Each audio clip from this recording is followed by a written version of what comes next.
সাবেক সংসদ সদস্য এবং কণ্ঠশিল্পী মমতাজের বাড়িতে অভিযান চালিয়ে ৯০০ কোটি টাকা উদ্ধার করেছে সেনাবাহিনী। চাঞ্চল্যকর তথ্য ফাঁস। বন্ধুরা, ভিডিওটি না টেনে শেষ পর্যন্ত দেখতে থাকুন।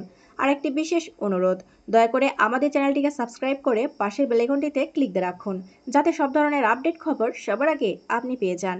বৈষম্য বিরোধী ছাত্র আন্দোলনের সময় সংঘটিত একটি হত্যা মামলায় গত ১২ মে সাবেক সংসদ সদস্য ও কণ্ঠশিল্পী মমতাজ বেগমকে গ্রেফতার করা হয়।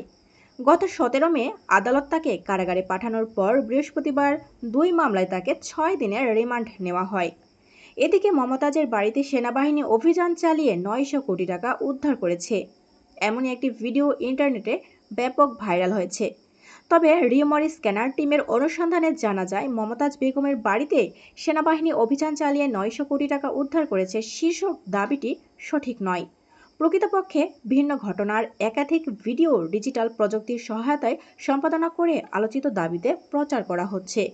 অনুসন্ধানের শুরুতে প্রচারিত ভিডিওটি পর্যবেক্ষণ করে দেখা যায়, উক্ত ভিডিওতে কোনো সূত্র উল্লেখ করা হয়নি এবং সেনাবাহিনীর নির্দিষ্ট কোনো বক্তব্যও দেখানো হয়নি। প্রচারিত ভিডিওটিতে থাকা ফুটেজগুলো আলাদা আলাদা যাচাই করে রিউমার স্ক্যানার টিম।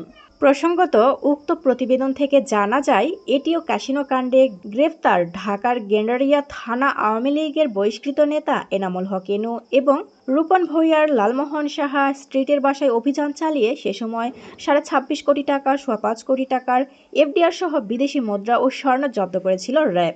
সেই সময়কার দৃশ্য এটি। পাশাপাশি প্রাসঙ্গিক কিওয়ার্ড সার্চ করে সম্প্রতি মমতাজ বেগমের বাড়িতে সেনাবাহিনীর অভিযান পরিচালনার কোনো তথ্য গণমাধ্যম এবং বিশ্বস্ত সূত্রে পাওয়া যায়নি। সুতরাং মমতাজ বেগমের বাড়িতে সেনাবাহিনী অভিযান চালিয়ে ৯০০ কোটি টাকা উদ্ধার করেছে নিউজটি সম্পূর্ণই ভুয়া। বন্ধুরা, অনলাইন প্ল্যাটফর্মে এইরকম ভুয়া নিউজের অভাব নেই। এ সম্পর্কে আপনাদের মন্তব্য কি? অবশ্যই কমেন্টস করে আপনাদের মূল্যবান মতামত আমাদের জানিয়ে দিন। আর পরবর্তী আপডেট নিউজ সবার আগে পেতে হলে আমাদের চ্যানেলটি সাবস্ক্রাইব করে পাশের বেল আইকনটি অন রাখুন। এতক্ষণ সাথে থাকার জন্য ধন্যবাদ।